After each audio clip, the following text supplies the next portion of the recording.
Peace, it's Nattyisisyah, and I wanted to bring you out here because I wanted to go out to eat and I wanted to show you what it should look when a goddess or a queen wants to go out to eat, when a revolutionary goddess or a revolutionary queen or a revolutionary by any means wants to go out to eat.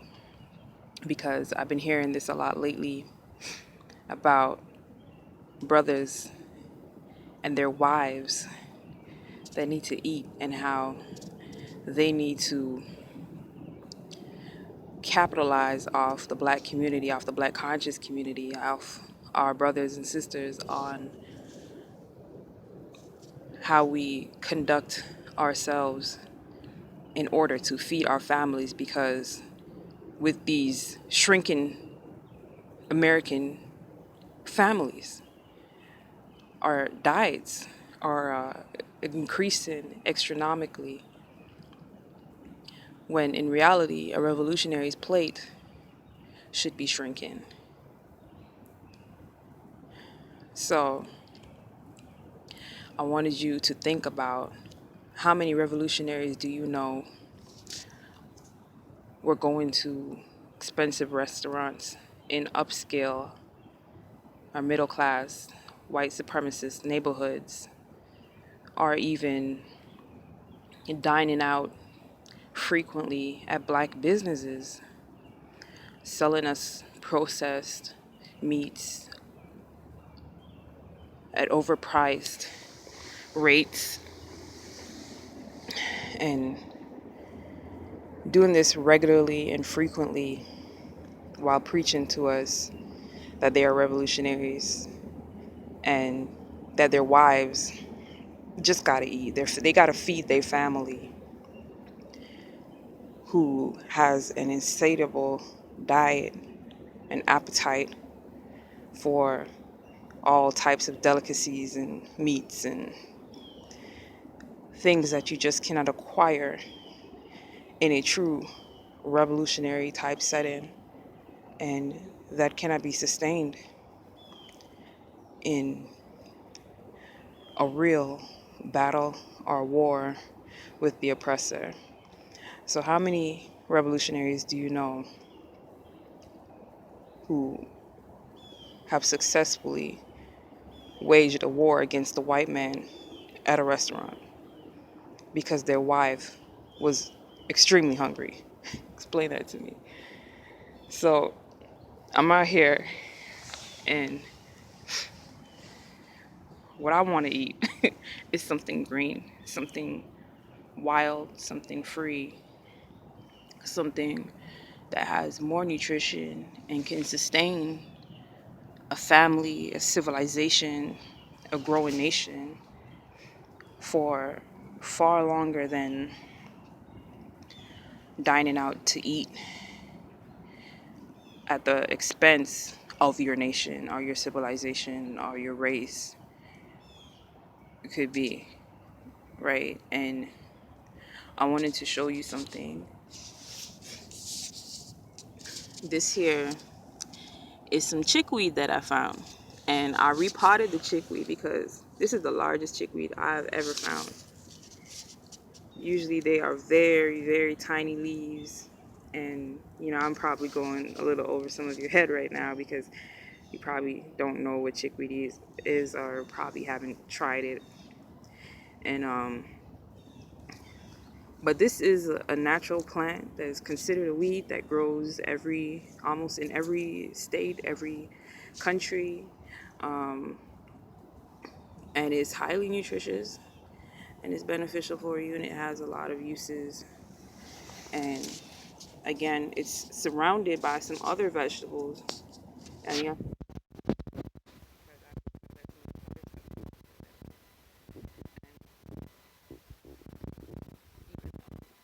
put in green onions.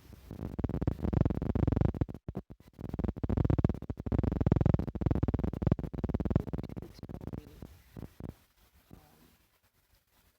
if any of this implies that we are broke, or where the concept of money even comes to mind. Where does money even come to mind?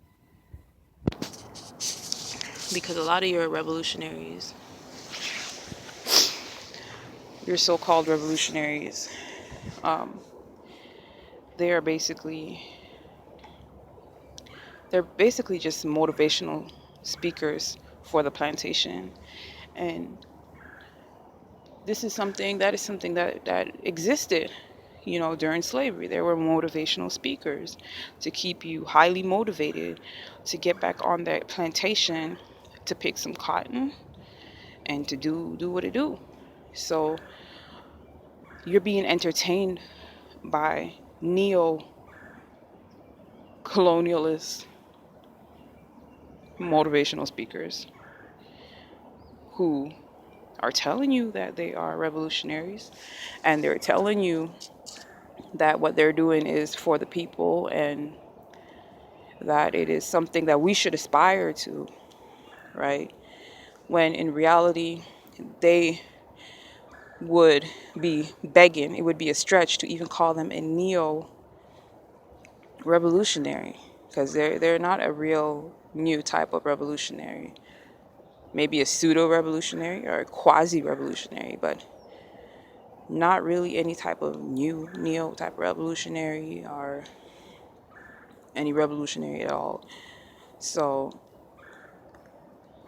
it really doesn't come with the territory.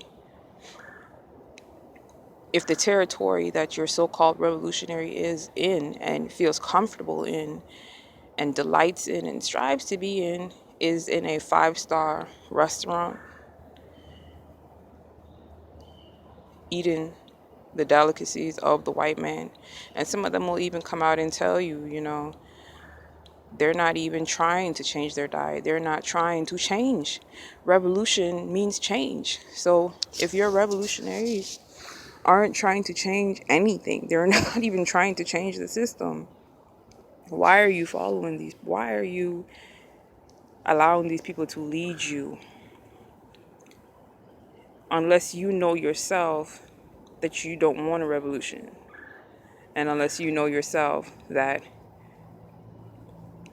that word doesn't really mean anything to you, and you really are broke, and you really do want some of that money and some of the paper, right? And you can fly that over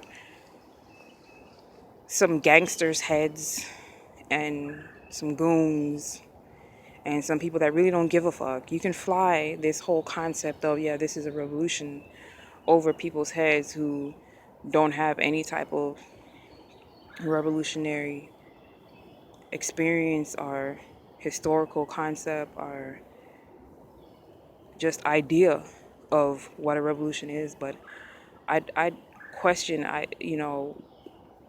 was Nanny of the Maroons, sitting in a Jamaican restaurant in Spanish Town? Tell me about that, or was she up in the mountains picking wild foods and eating of that in order to wage the war that the Maroons did against the oppressors in Jamaica? So why in America do you think that you can wage a revolution from the kitchen? Explain that to me. From a restaurant. What does this look like? Are we going to get a red, black, and green slab of meat? Is a wrap? Is one going to be red, one going to be black, one going to be green?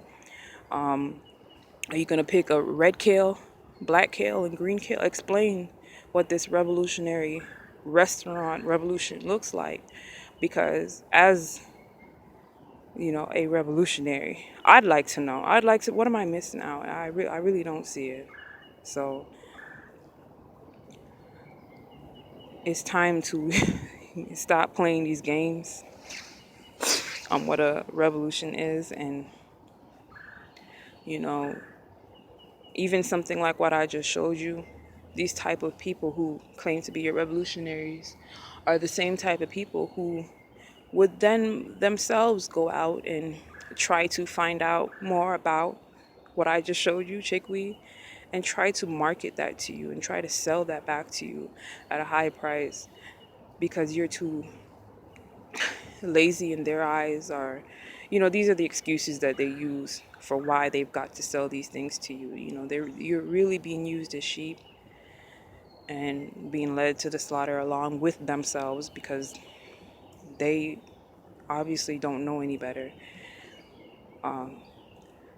But they will turn around and try to capitalize off of what should be liberated to the people, instead of actually liberating the people. And if we want to actually build a nation, we have to think about building civilizations. And we're not going to be able to build a civilization in a 30 by 40-foot restaurant, in a restaurant under a hotel, or this whole idea is just false, and it's faulty from the get-go, from the jump. So when people are telling you that they need to feed their family, I really want to know, what are you eating? Because black supremacists, we advocate one meal a day. And if these people are telling you they got to feed their family morning, lunch, and dinner, and they've got to eat all these different types of meals, it's like you're just getting too fat. How are you gonna fight? What revolution are you fighting?